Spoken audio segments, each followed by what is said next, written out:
I've been told that this final update of this disclosure plan is very clever and will surprise everyone, and it's very cleverly done. Thorhan said to me, "This is genius." That's this. So I wait always to make a judgment of what I see in this story, but also because what's important now, it's to take it step by step to the public. ETs are real. That's the first step. And that's a big thing. ETs are real and they have been here for a long time and have worked with our governments. And that's the first tough part. And this is happening whether some people like Stephen Greer will say all the ETs are positive, whether someone like David Grush will say all the ETs are a threat, they are negative. I would say doesn't matter for the moment. What matters is that these different narratives blend in with the different current of thoughts, and it just goes through. It goes through the gate to the people's mind. Whatever they think about aliens, it goes through their mind and they realize, wow, aliens exist, it's real. They've been here and they've worked with our governments. Oh wow. But then once the mentalities of the collective unconscious of humanity has realized that and it's assimilated, then we can pass to the next step, contact. You're listening to Exopolitics Today with Dr. Michael Salla, your source for the uncensored truth regarding the human, extraterrestrial, global, and political agenda. Click the like button and subscribe to this channel. And now, here's Dr. Michael Salla. Well, I'm very happy to have Elena Danaan here in the studio of Exopolitics Today. So welcome, Elena. Thank you, Michael. I'm very glad to be here. This is good fun. Thank you very much. Well, I'm really looking forward to being able to ask you some questions in person about some of these topics that I know we've been looking at for the last few years, and I've been able to interview you a few times, and we've talked on the phone, but this is the first time we get to actually ask questions in person, so it's very important. So I want to just begin with the relationship you have with Ea or Enki, and how important that is to understand our ancient history as a civilization. Well, Ea contacted me in 2021 it was the first contact, and he started to give me information about our true history, the true history of the Earth. It turned out that I discovered and I learned that there was a reason why I was calling him an old friend, because I knew him from previous lives. So this was something easy to feel comfortable with him very, very quickly, although he is very impressive. He's very tall, and he has an energy field, a frequency field that is so powerful that in my third density body, when I go and meet him physically, I cannot approach him. It's quite difficult.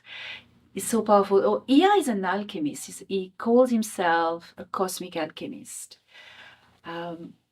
He developed his knowledge to such a point that he became immortal.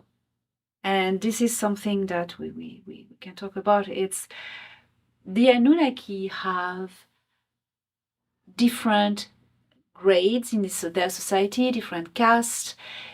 I wouldn't say caste in the sense of conflicting with each other. I would say like a society organization. And the higher class of the Anunnaki society, the royals, as I can say, they have this ability to access the immortality of the flesh if they want so. So that's what Ea decided to do. For certain reasons, he decided to undergo the journey to reach out through alchemical transmutation, immortality of the flesh. That means that his body now is stable, he won't decay. And this allows him to preserve his knowledge, but also access higher realms of consciousness, higher realms of understanding, and connect directly with source. We can all connect with source because we are all fractal of it, but what he can do is actually manipulate and use the very substance of source. He can tap into it and create himself using the source material. That's why he's so powerful. And I think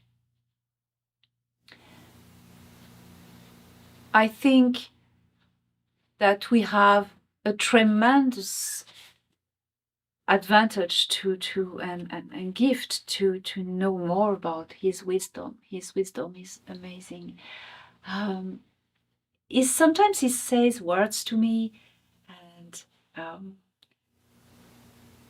days after, I discovered that there was a secret meaning behind these words. His wisdom goes beyond what we could expect. He's amazing. So I meet him physically. I'm meeting him physically. It's not channeling, it's not download, it's not. I'm actually traveling into space to meet him on board a ship.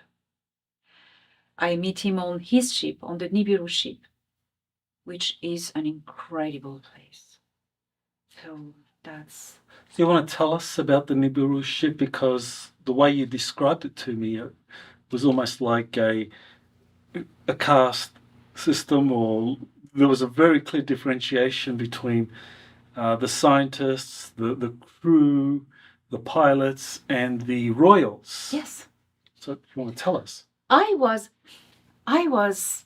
very impressed, and it was the first time that I was confronted to such an organization in a society, because usually when I visit some motherships where there are certain type of people or culture, or when I go to Ganymede, for instance, there are the Ginvo, or there are other people, they have it's uniformity in their standards. For the Anunnaki, it's different, because there are, I would say, two speeds. There are the people like us who live their lives very long. They can prolongate their life using monoatomic gold, and when they feel their body is tired enough, they clone themselves. They can clone themselves and transfer their consciousness, but they will undergo the cycle of reincarnation, of course, but they will never be able to do what the royals can do, because they are a specific type of bloodline. The royals can access this immortality, and because they can access this immortality, they live out of time. So on the Nibiru ship, the royal quarters where Ea lives, it's absolutely mind-blowing. It's Baroque architecture. You would think you enter like in an Indian temple. There are rivers. I saw a river running through it. Gardens, beautiful gardens. The fragrances are amazing, with plants I've never seen anywhere else, mixed with a beautiful, extravagant architecture. Everything is sculpted. There's nothing blank. There's no surface blank. And there are gardens. And besides that, when you get out of the royals' quarter, you get into the other habitat of the ship for the crew, for instance. So you have the crew, or the military or the scientists, and the normal people. And it's total different world. It's very futuristic, very, very futuristic architecture, and very advanced technology, extremely advanced technology. And people wear uniforms. It's like a bit being on the ship of the Galactic Federation of Worlds, but a higher level. And the discrepancy of world of architecture, of ambience, is quite impressive, really impressive. So the lives of the crew on the Nibiru, are we talking about people that are kind of very similar to like extraterrestrials that are part of the Galactic Federation, as opposed to the royals that live for tens of or even hundreds of thousands of years? Yes, they are all Anunnaki. In fact, they call themselves Anahim. The Anahim, or Anunnaki, if you will, they are a compound of different species, different races. It's a galactic culture from their own galaxy, their own world. And they have, you can find humans, reptilians, grey type, and other species. But something in common that they have, I noticed, is that whatever their species or their race, they have this elongated skull, a little more or less elongated. So I think it's a common trait in their galaxy. And that was interesting. Yeah. So now when the Anunnaki came to Earth and they established a presence, now the Anunnaki on the Nibiru, what they did was they created avatar bodies to transfer their consciousness. So when the Anunnaki came, I mean, how much time did they actually spend in their real physical bodies on Earth as opposed to like transferring their consciousness into an avatar? Well, I do not know exactly the time, but they first came on Earth in their spacesuit. They are described even like fish people because they were wearing shiny clothes, their spacesuit, I suppose, environmental suit. I know it didn't take long. I don't know how long, but it didn't take long for them to create bodysuits, environmental suits, which are bodies in which they can transfer their consciousness, because the conditions of radiation, gravity, electromagnetism, they cannot live in that. They cannot take it. It's so different from where they come from. In all their ships, it's really very well regulated with certain conditions, and so they needed to, as they were going to live on Earth and create colonies, it was a long-term stay. So then they decided an easy way, which was creating avatar bodies. Mm-hmm. Now, I know that there's a connection between the Anunnaki, as described in the Sumerian cuneiform texts, and the gods, the Olympian gods, and of course the Roman, Latin gods. So, my question is, if we think of Zeus as the sky god in the Greek pantheon, and we think of Poseidon as the god of the water in the Greek pantheon, are we talking about these two brothers, Enlil and Enki? Exactly, Michael, exactly. Zeus was the thunder god, and he was the god of the sky, the master of the sky, the leader of all the gods. Mm-hmm.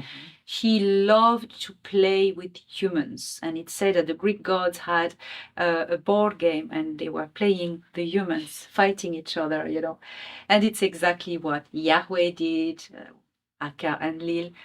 Sorry. Enlil is the thunder god. And in other traditions, for instance, in the Yazidi traditions, where I was to northern Mesopotamia recently, and to them, the thunder god is the god who destroyed the earth and created the flood. and it's Enlil. So Zeus as Enlil, which is very obvious, and Enki as Poseidon, it absolutely fits. And Enki, had his residence in Atlantis. So he always came from the sea. When he came to... First, he lived in Eridu with the others. And then they split, they built their places. And Enki went to Atlantis, and there was already a kind of a civilization there, but not very well developed. So he developed it, and it was his home on Earth. And he always had this, is represented with a trident. Well, this is actually a weapon. And I've seen it. Because Enki, we say, he's a collector. He collects antiques, and he has all these ancient weapons, which is extraordinary. Yes, he was Poseidon. Oannes. Yes, that was him. So Enki, it was Poseidon. Yes. Enlil was Zeus, Yes. the thunder god, and Poseidon was regarded as the kind of founder or the protector of Atlantis. And of course, we know Atlantis ended in a terrible way. And I think you have some interesting information about the role of Enlil or Zeus in terms of ending Atlantis. So what do you know about that? Yes, as we are in the Greek mythology, we can go back to what Plato said about Atlantis. He said that the gods, the council of the gods, were not happy with Atlantis and what was going on there, so they decided to destroy it. And in destroying it, they caused a flood to the rest of the planet. So that's one thing. And this particular aspect, the god of the gods, or the thunder god, or the god of the sky, wasn't happy, was angry at humans, and decided to destroy them, to reset everything to ground zero. This is common to many traditions. Mesopotamia, of course. We have other traditions. So we know that Enlil and Enki, half brothers, were not getting on well together, because Enlil was on a personal mission, which was he wanted to create his own empire using Earth. Earth to him was the groundwork to create his own empire. And he developed slavery on Earth. He wanted to enslave the most people as possible. And he had put in charge his geneticist, his scientist. And Ea was at the head of them, to try to get these humans to, these first humans, to be formed as slaves, altered as their DNA, and make them docile and compliant. Ea wasn't okay with that, but Enlil was the master of the expedition, and so he was in control. And he said, okay, let's see what's going on. And he discovered who were these humans, that they were already the product of another experiment. So to go back to Atlantis, Ea decided to protect the humans, not to enslave them, and try to free them from slavery. And from Atlantis, where he created his own bubble of protection, he was trying to get this work done. The thing is, Enlil was trying everywhere possible to get rid of Ea, Enki. And he couldn't destroy Atlantis because it was well protected, and there were other ETs there. There were the Altians. There were other colonies as well. And it was so protected you couldn't attack it. So what Enlil did was, because Enlil was half reptilian and had a reptilian mind, and he welcomed the Sikar as well on Earth. So Enlil decided to collapse the Atlantean society from the inside. And that's typical what the reptilian have been doing until now, collapsing societies from the inside, creating groups that are creating division and groups that are going to argue and fight against each other. But what Enlil did, he really wanted to collapse the center of Atlantis, because Atlantis was structured as such. There was Atlad, citadel, and the citadel was home to, of course, Ea and the Alteans and this class of scientists who were working together. And there were all the power supplies, the pyramid, the generators, all the knowledge was in Atla, in the citadel, central citadel. And that was unreachable. So, and around you had colonies, the colonies. So it was very mixed, these colonies. So what Enlil managed to do, because the colonies, you could trade with them, they were open. So he infiltrated and he sent his people to infiltrate the colonies and mount the colonies against Atla, the citadel. And the narrative was, look at them, they consider themselves as an elite and they retain the knowledge from you. You have right to this knowledge. You are entitled to use their knowledge, their genetics, sciences, their power technologies, their weapons.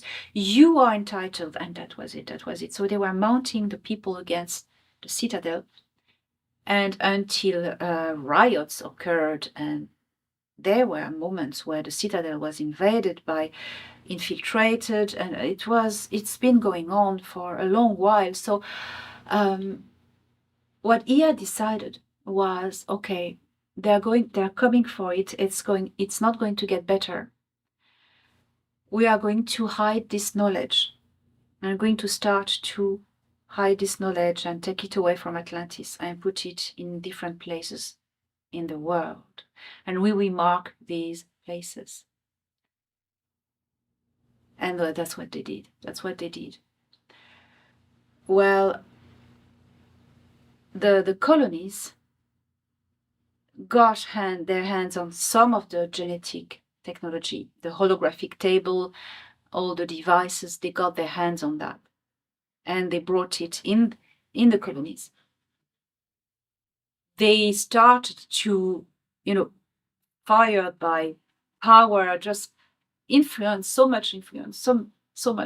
They started to do genetic experiments to create creatures that would be able to take over the Alteans and the Anunnaki, the faction of Ea in the citadel, and all the scientists, and just storming it. So they were playing with genetics, not really having the knowledge. They were doing chaotic stuff. It was terrible. And this was getting worse and worse. They were creating creatures, they were trying to probably make super soldiers at the time, And that's when all went wrong.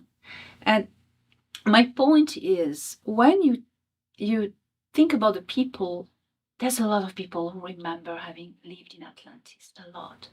And you discover that there are two stories. People who remember the Atlanteans being in a part of Atlantis where it was extremely spiritual, beautiful, people working with crystals, being very spiritual. It was beauty, science, peace, wisdom. And other people remember the riots, the genetic experiments, the conflicts. So it's because it was in the colonies, not in the citadel. So I'm glad to bring this clarity. But I had a conversation today, and you told me about the correspondence with Earth colonies, or the modern colonies of our era, how it works. So you remember what you said? Yeah, sure. That's a kind of really interesting point, that where you have modern day or recent modern history about these different colonies that were set up. I know, for example, in Australia, the Australian history, the British Empire, especially London, the Parliament, the laws coming from the Parliament were very humane and ethical in terms of how to treat Indigenous peoples. But the colonists themselves were quite ruthless. And for example, the colonists wiped out the Tasmanian Aborigine. I mean, every last Aborigine in the current state of Tasmania was wiped out. They were considered non-human or less than human by the colonists. And so they took it upon themselves to just eradicate what they considered to be less than human. And certainly other Aborigines in other areas of Australia were treated pretty poorly, even though the British Empire had various policies on how to treat Indigenous peoples. And we see the same thing in the Americas, where the Native Americans, like the Cherokee and the other tribes from the eastern states, signed agreements with the Crown prior to the independence.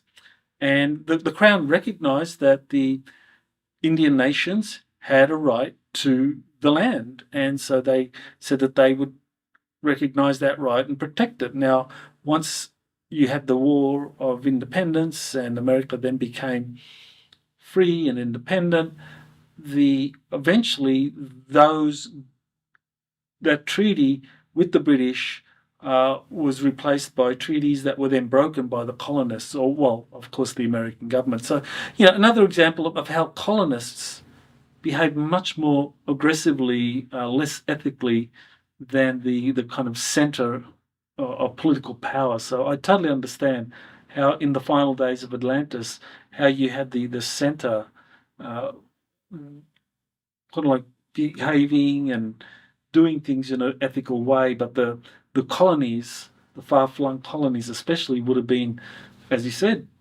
kind of like rabid. So that's very important. So so I would agree that the colonists, the colonies would have been much more violent, much more an example of Atlantis not working. Yes. Makes so much sense. Yes, I'm glad you explained this. Yes. Yeah, Interesting.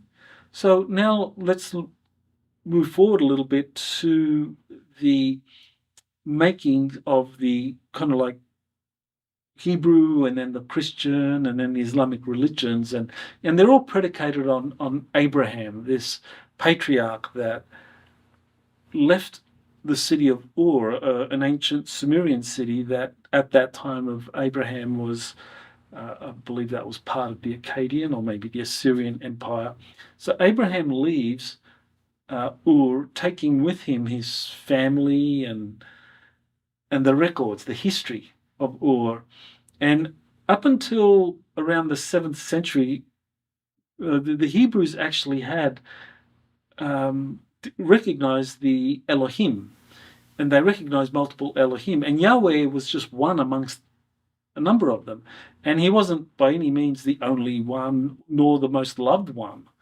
I just did an interview recently with Paul Wallace in his book, the Eden Conspiracy. He describes how Asherah was a female deity that was worshipped by the ancient Hebrews.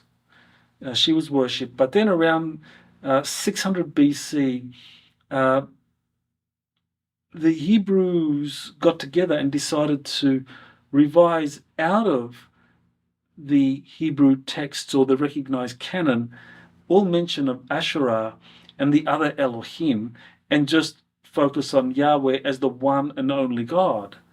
And so, to me, Yahweh was just one amongst many gods. So, I mean, who was he? Was he just a ruthless Anunnaki do you want to explain who was Yahweh? Yeah. Yahweh was Enlil. And he wanted to play with humans and rule this world. He was cruel. He was a cruel, evil person. All he wanted he was sadistic. He wanted to play with humans and torture them. And this evil entity was Enlil. It was Enlil. The Elohim, or the Anahim, it's another word for them, which is the Anunnaki. They were many on Earth, and there was a group of them who were in charge and were fighting against each other for custody of territories. The territorial wars were going on all the time.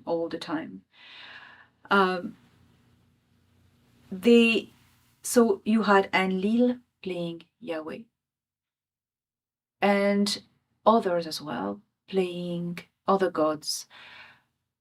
Marduk played Satan, and Ninurta, Enlil's son, played Allah.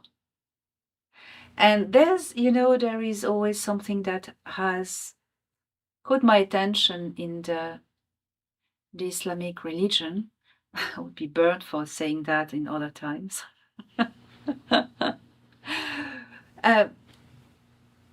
There is no a greater God than Allah, and He's the greatest among all gods.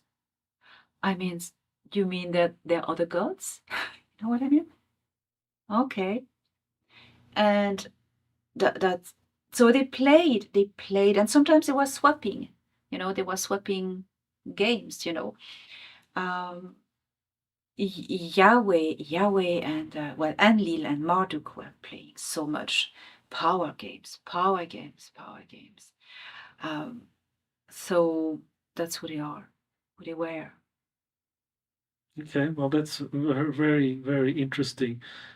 I know that this is something that historically can be shown, that the Hebrews did transition from a polytheistic religion to a monotheistic one with this total focus on Yahweh as the one and only God.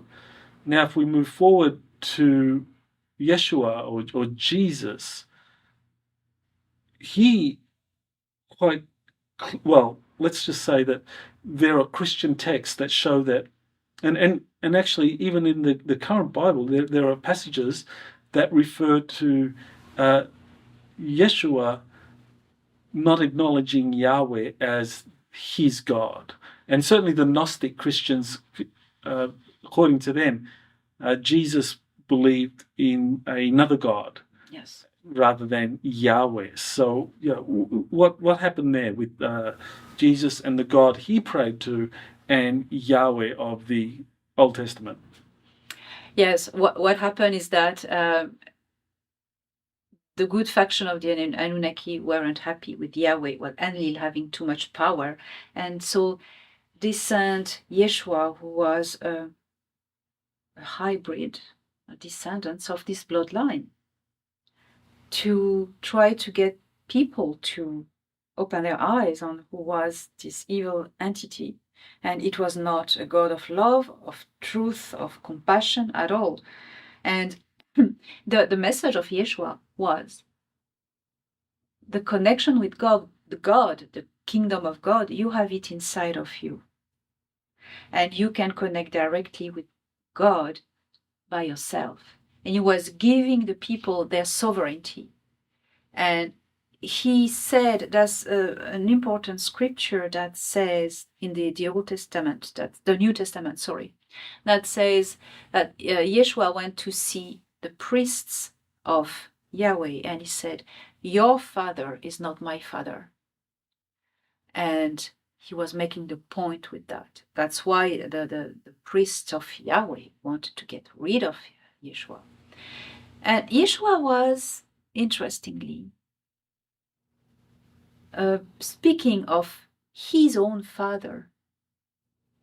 So I understand that sometimes he was speaking about his genetic father, the father who created the bloodline of the patriarchs, Aka, Enki. And sometimes he was talking of the father in terms of source creator, that with with which we are all connected. And there's something that is very important, is that when we read in the ancient scripture that we are made at the image of God, it's not the body, it's the soul. We are a fractal of source consciousness. And because we are a fractal of source consciousness, we have a bit of it in us. And we can connect, could be by quantum entanglement, we have the connection directly to Creator Source. We can tap into this infinite knowledge just by meditating and connecting with our own soul, finding the core essence of our soul. And then we have the connection with Source, with God. And that's what Ia is teaching as well. I'm seeing him regularly, and he says all these things, that we need no priest, we need no church, no religion. He said the same thing as Yeshua was saying. It's exactly the same words. He said, you have the connection. If you go within, you can connect with Creator, everyone in the universe. And he's been fighting in the past to get everyone to understand this and get out of slavery, because that's what he wanted, humanity to get away and out of this slavery inflicted by Enlil. So then we have this kind of historical understanding of how the Hebrew tradition kind of like changed from a polytheistic approach to the divine, to understanding life where you had different gods, different deities that were worshipped, that were part of their way of kind of like accessing source energy, if you like, to one where there was this kind of growth in monotheistic faith systems. And of course, Yahweh was like a pretender, really. Yes. He was a pretender. And those that challenged that, like Yeshua, Jesus, were excluded. And we know that the Gnostics were persecuted very badly, especially once Christianity became the official religion of the Roman Empire, that kind of monotheistic faith system became dominant. So now we have this kind of return of Enki, and you've been talking about that, and not just you've been talking about that since 2021 that he returned. So what does that mean? The return of Enki Ea. What does that mean for us today? It means that we are free from the slavery. We are free from the millennia of enslavement that Enlil had set up on earth. He is back because the chains have been broken. This religion, what Enlil or Yahweh had constructed, it was a whole power system of control of humanity. He created him and his team, his followers, the deep state. He is at the origin of it. To continue his work. It hasn't changed since the time of the expedition, when Enlil managed to enslave a lot of the population on Earth. Not everyone, but in these areas a lot. And it had spread out to the whole world in our modern times, until recently, when Enlil was expelled from Earth and all the regressives. But until now, he's at the origin of the deep state, of the Illuminati. The Illuminati are the products of Enlil. And the big religious institution in Rome that we know about, I don't know if it's sensible to name it, but yes, that's all power control. And the return of Ea is the return You know, people have been saying, oh, Jesus will return. Jesus is going to return.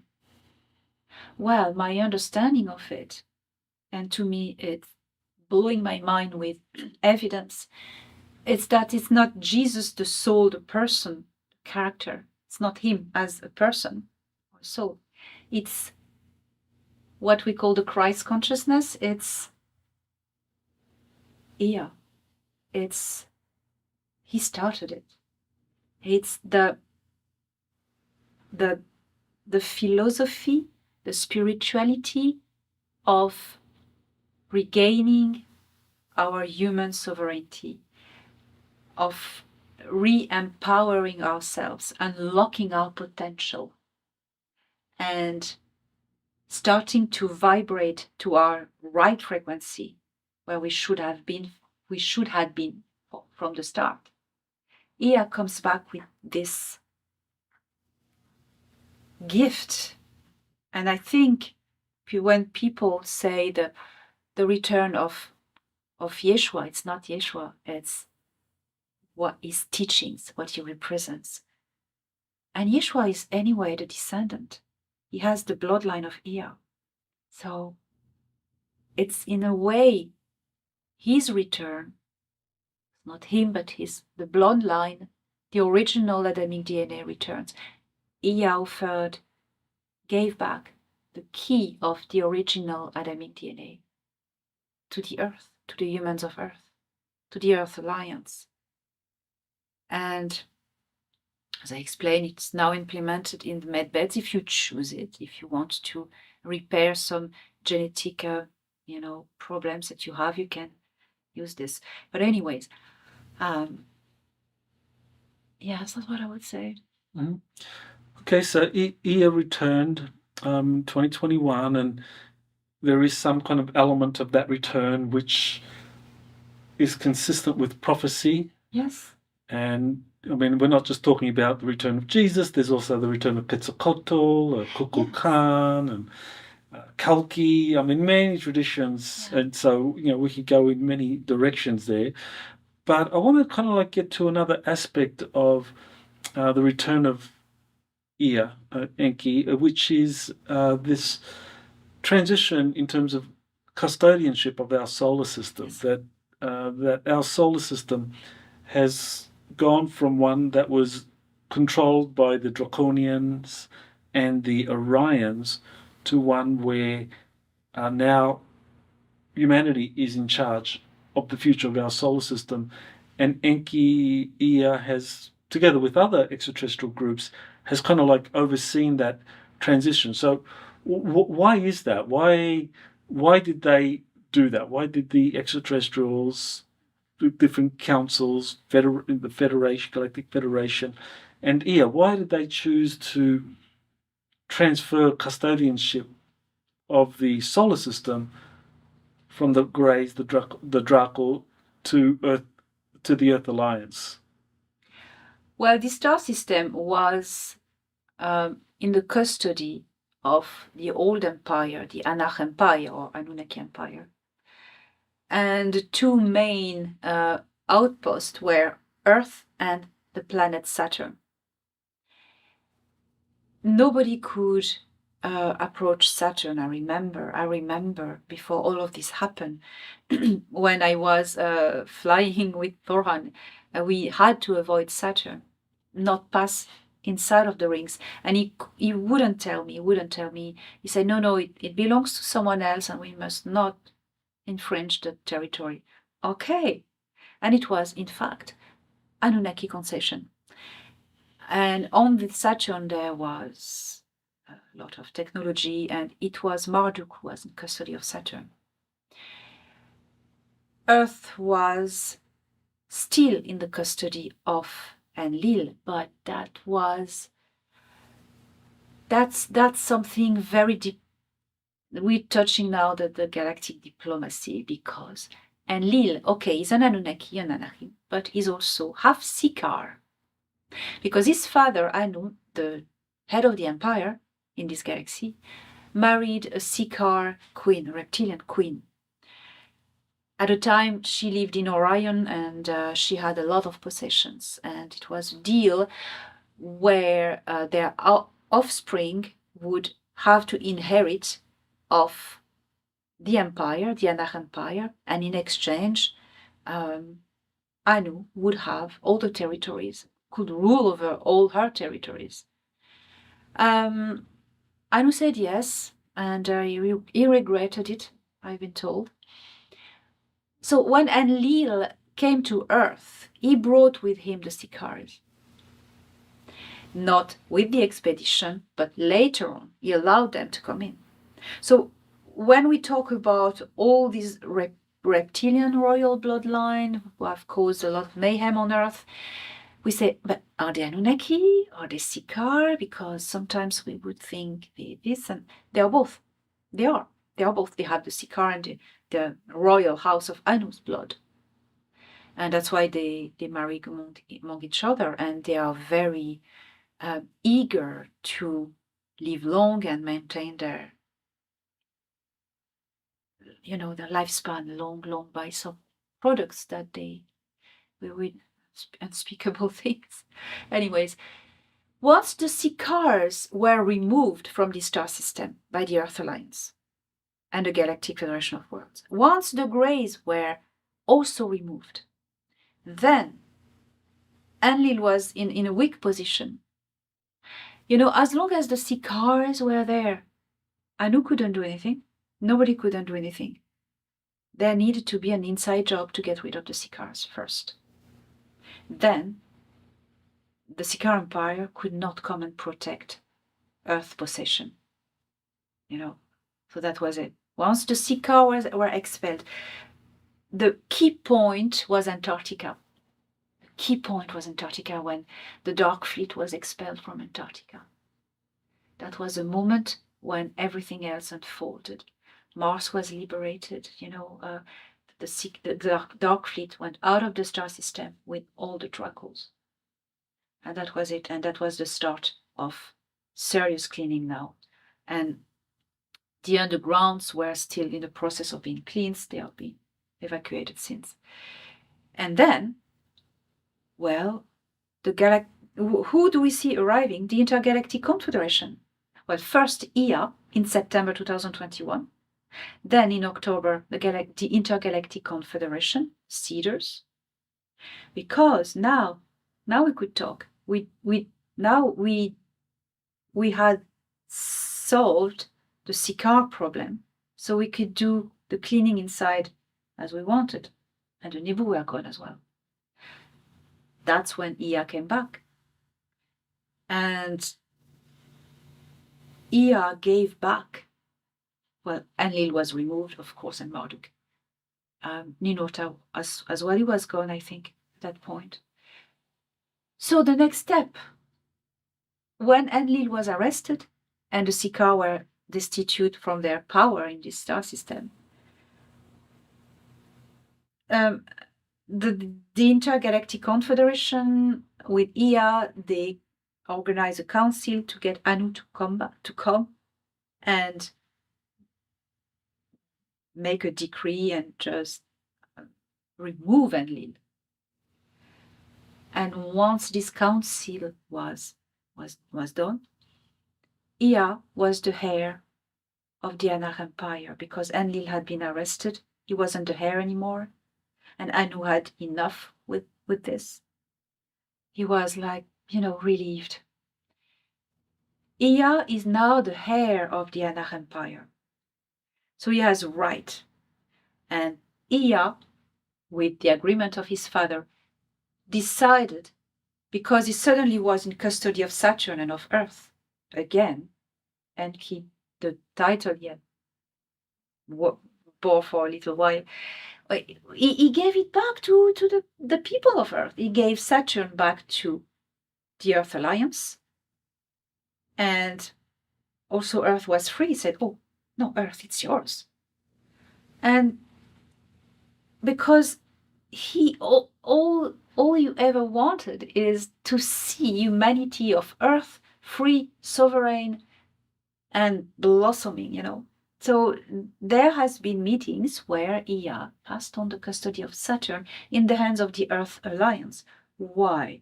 Because it's the more prominent indigenous civilization in the star system. So because we, as humans of Earth, are the most advanced indigenous civilization to the star system, we have the custody of it as protectors. So that's what happened. Now, I know there's a lot of people that don't believe the Earth has been liberated, that there are still negative extraterrestrials here.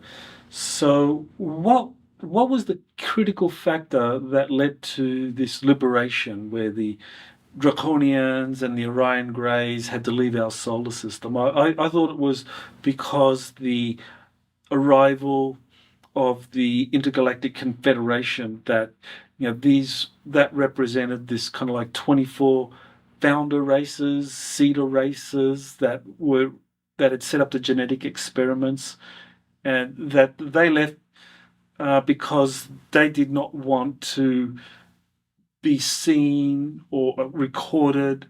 Kind of like in a way, I think that this goes back to our earlier question about the colonies and the center. That the reptilians that were in charge of our solar system were kind of like part of this far-flung draconian empire, and they were behaving in ways that would be embarrassing to the center of the draconian empire. So Yes. when the intergalactics arrived, that these draconians, they knew that the Intergalactic Confederation were going to be viewing everything, and we're being bombarded with orbs and probes all over the place, recording everything. So was that really why they decided to just pack up and leave? It wasn't because there was an overwhelming force that was defeating them militarily, but it was because they didn't want to be seen and recorded by these extraterrestrial superior or advanced extraterrestrial fleets arriving that were going to be recording everything. Oh, the Seekers fear the Intergalactic Confederation because the Seeders are more powerful and more advanced, way more advanced than them. So the fight started really took a good turn with Antarctica, and then everything just took off. Mars, everything. The arrival of the Intergalactic Confederation allowed the resolution of all this clearing. All the resistance, especially on Earth, in the underground, they said, okay, we're done. The thing is, with the Seekers, is that they have honor. You can imagine the Klingon in Star Trek. That's the Seekers. They have honor. And I know that the Seekers who have been expelled from the star system are considered as losers, both by the Seeker Empire and both by the Dark Fleet, which is a special organization involving Seekers. That's the question of honor. You've lost the star system, you're a loser, you're not going back to the headquarters. So the Dark Fleet headquarters are in Aldebaran star system, Aldebaran, in the Taurus constellation, and the Seeker Empire headquarters are in Alpha Draconis star system.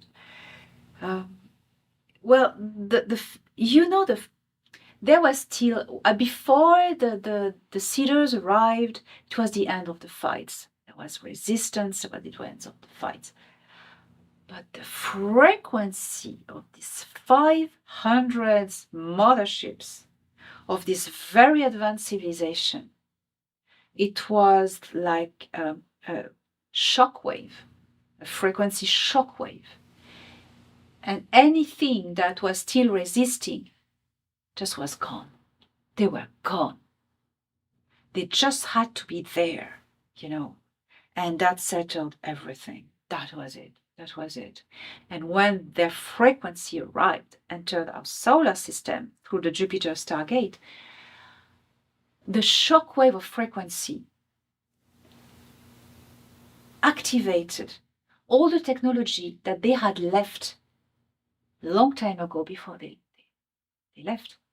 The arcs, for instance, and all the star seed, all the envoys who are members of the cedar races who are incarnated here felt it as well and suddenly remembered who they were at that very moment when they entered the star system, the cedars. That was it. Like when you throw a stone in the water. That was it.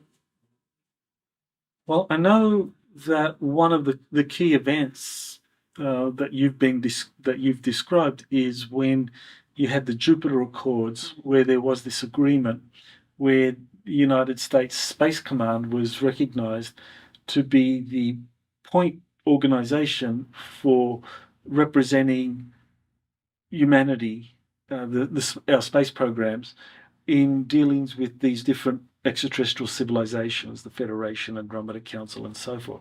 And General Dickinson, James Dickinson, is the head of Space Command. So he has that kind of tremendous authority. Now, more recently, you've described this encounter in January of 2023 at Raven Rock in Pennsylvania, where you had General Glenn Van Herk.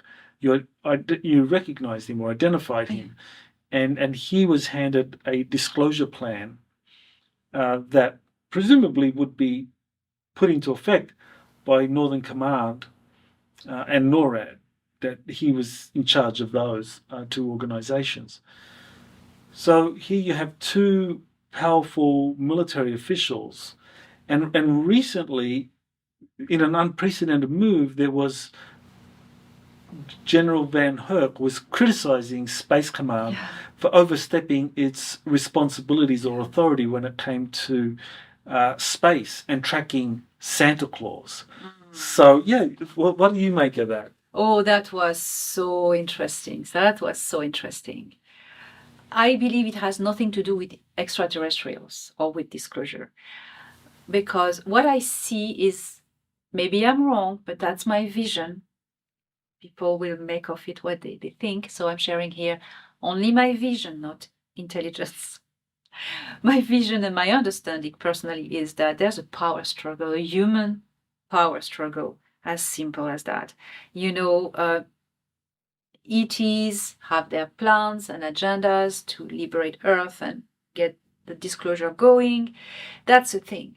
But then the humans do human things. So how I see it is that, okay, General Dickinson was on Jupiter and was put in charge of the new Earth Starfleet, say. That was power and big role. And then the update of the disclosure plan is given to the head of the NORAD, General Van Herk,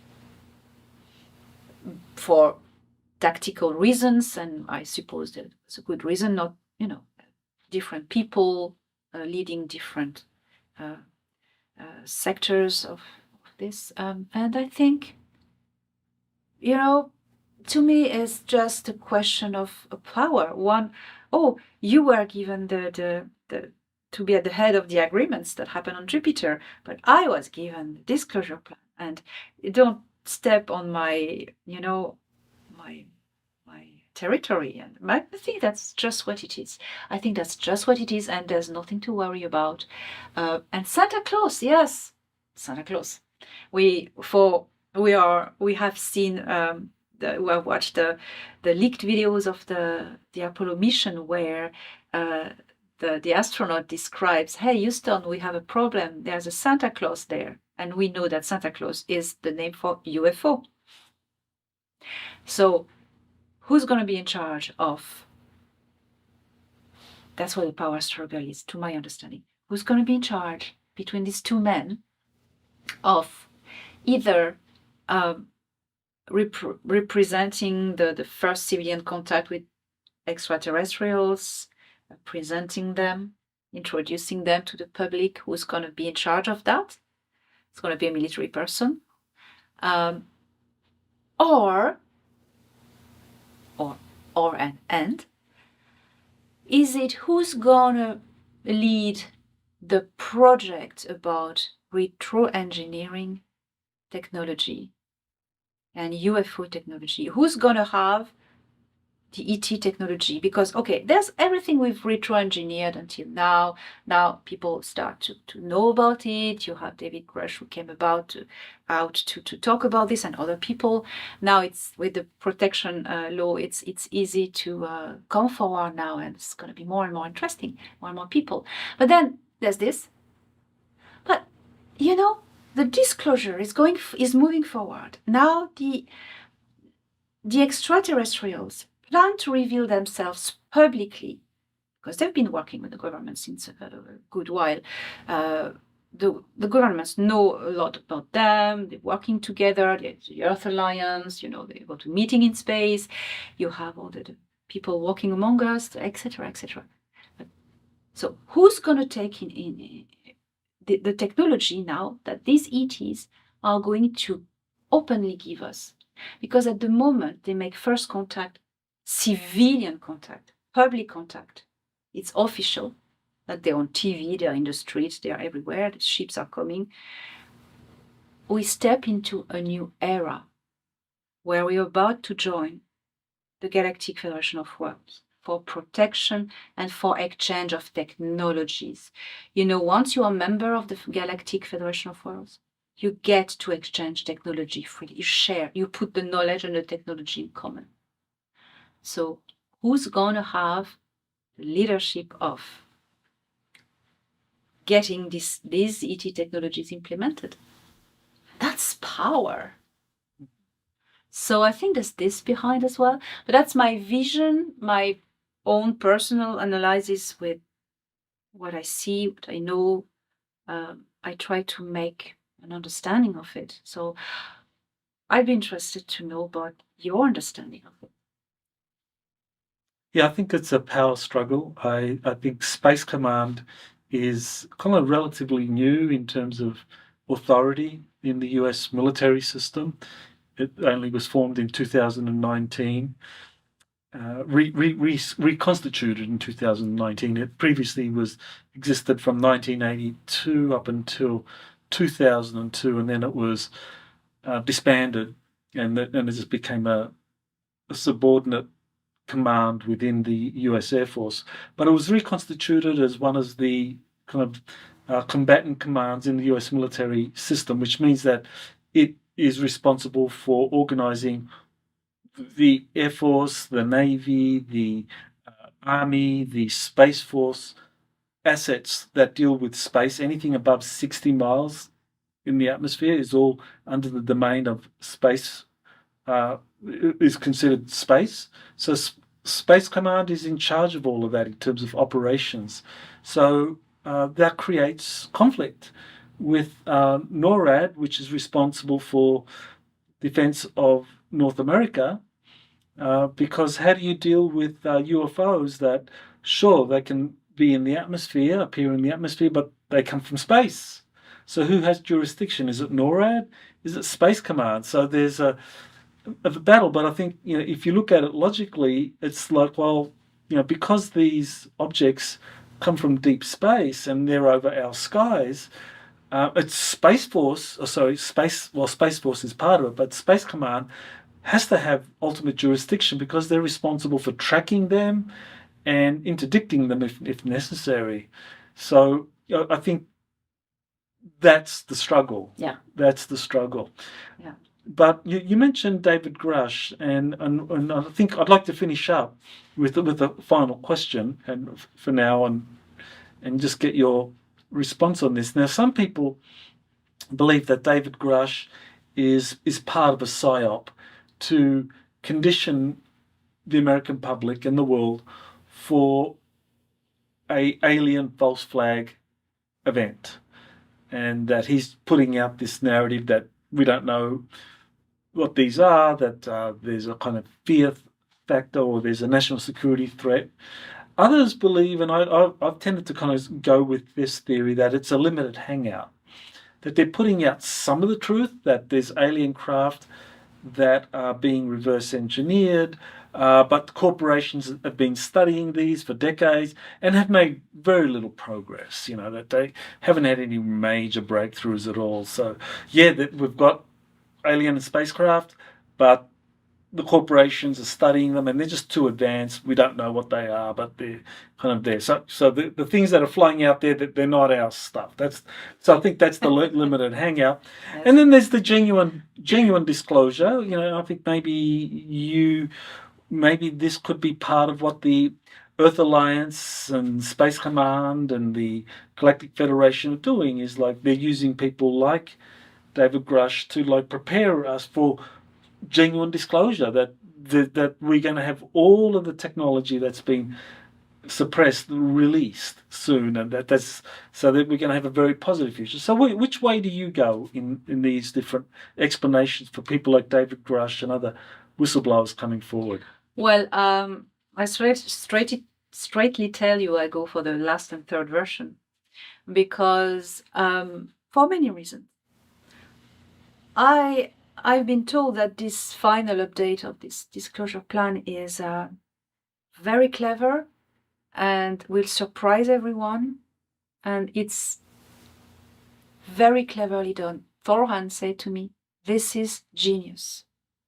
That's this. So I wait always to make a judgment of what I see in this story, but also because what's important now, it's to take it step by step to the public. ETs are real. That's the first step. And that's a big thing.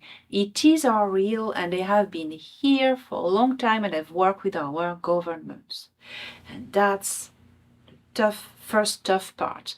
And this is happening whether some people like Stephen Greer will say all the ETs are positive, whether someone like David Grush will say all the ETs are a threat, they are negative. I would say doesn't matter for the moment. What matters is that these different narratives blend in with the different current of thoughts, and it just goes through. It goes through the gate to the people's mind. Whatever they think about aliens, it goes through their mind and they realize, wow, aliens exist, it's real. They've been here and they've worked with our governments. Oh, wow. But then, once the mentalities of the collective unconscious of humanity has realized that and it's assimilated, then we can pass to the next step, contact.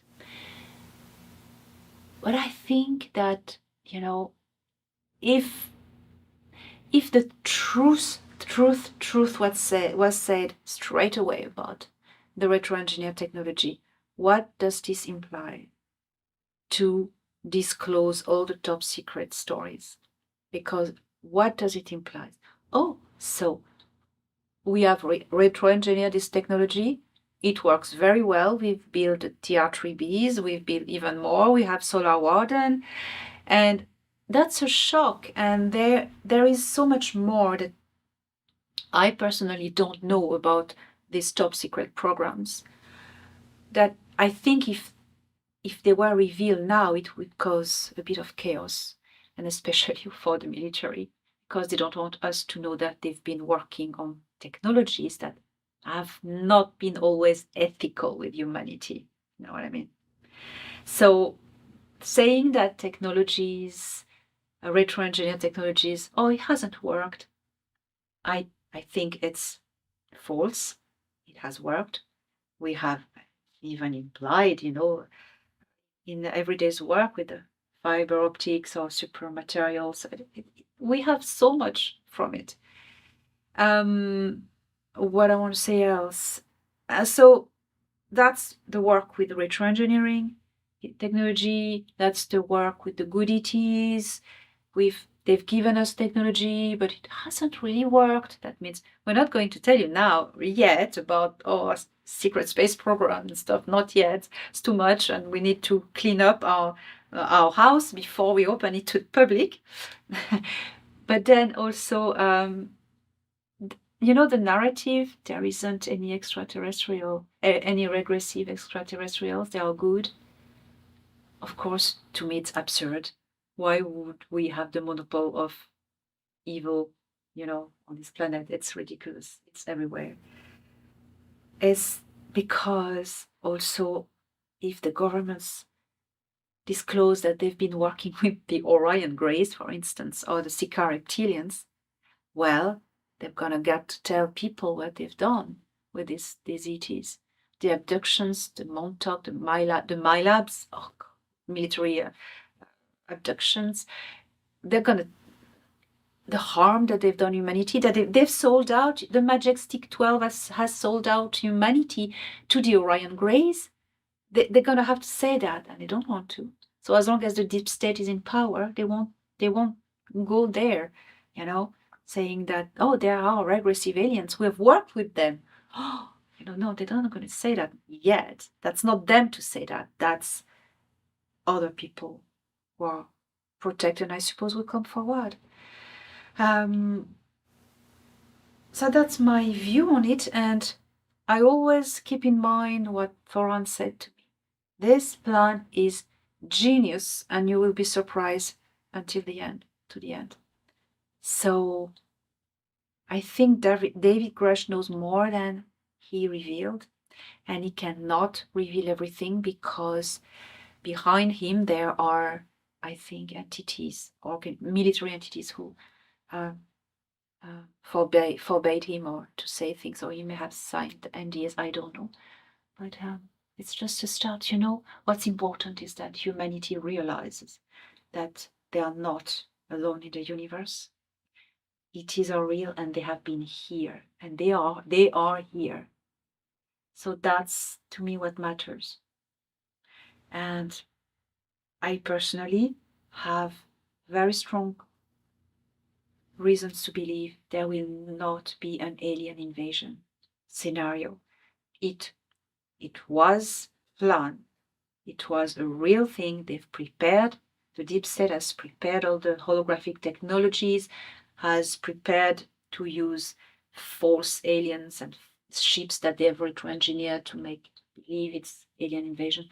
But how things are now, it won't happen. I believe it won't happen because the exopolitical scene on Earth has changed. So do you still feel confident that 2023 is going to be the watershed year? It's going to be the one where we step into this kind of post-disclosure world, and all the things in the past will be revealed and will eventually be kind of like forgotten, or like hard to believe that we actually lived through that. So you still feel optimistic about what's ahead in the next 6 months to a year? I still feel optimistic. Now there's a lot of interference. Will it happen everything in 2023? I think it has started and it's taking the time it needs, but I think 2023 and 2024, personally, I see the speed, slow speed it's taking, and I would say it has started. 2023 is the year of disclosure, but to know the whole of it, maybe it will take another year to spread it throughout time. That's what I think. Yeah, well, certainly the whistleblower protection laws that are in effect, and new congressional legislation being put forth in the Intelligence Authorization Act for 2024, where companies are obliged to reveal any projects that deal with extraterrestrial life or reverse engineering of captured technologies. That to me is like, well, that's really putting pressure on the corporations, because that Congress is saying, look, we know you're doing this, we know you've achieved breakthroughs, so if you don't tell us, we're going to cut your funding. So to me, that's very powerful. And so they have 6 months from when that legislation is passed to when that goes into effect. So certainly I think in the middle of 2024, when that legislation goes into effect, I imagine there'll be a lot of corporations that are feeling the pressure to reveal everything that's going on, and of course the whistleblowers. So where do people go, Elena, to find out about you and your current projects? What do you have planned in the next few months? Well, thank you. Well, to know all about me, it's elenadanaan.org. It's my website, and you have access to my books and all the rest. I'm always writing books, so but this one's going to be a surprise. Well, I'm writing many books at the time, so you will see. I encourage you to subscribe to my YouTube channel, because I put everything for free in there. There's a lot of videos with all my updates. And if you want to know the behind the scenes, my anecdotes when meeting with Ia, for instance, or with Thorhan, what's happening in the everyday lives on the Excelsior or other things. I do webinars and Q&As. So it's a Q&A webinar once a month. You have everything. You find that on my website. So Crowdcast. So that's good fun. That's good fun. So that's what I'm doing at the moment. Well, thank you, Elena. You're doing great work. You're really giving people the latest contemporary information concerning not only extraterrestrials, but also major space organizations like Space Command and even NORAD and Northern Command. That's very important. So I want to thank you for being on Exopolitics today and for your service. Thank you, Mike. You have been listening to Exopolitics today with Dr. Michael Salla. Please remember to like, share, and subscribe to this channel. Join or start a conversation in the comments. Take the time to explore the vast library of best-selling books, webinars, and podcasts by Dr. Salla. Visit exopoliticstoday.com.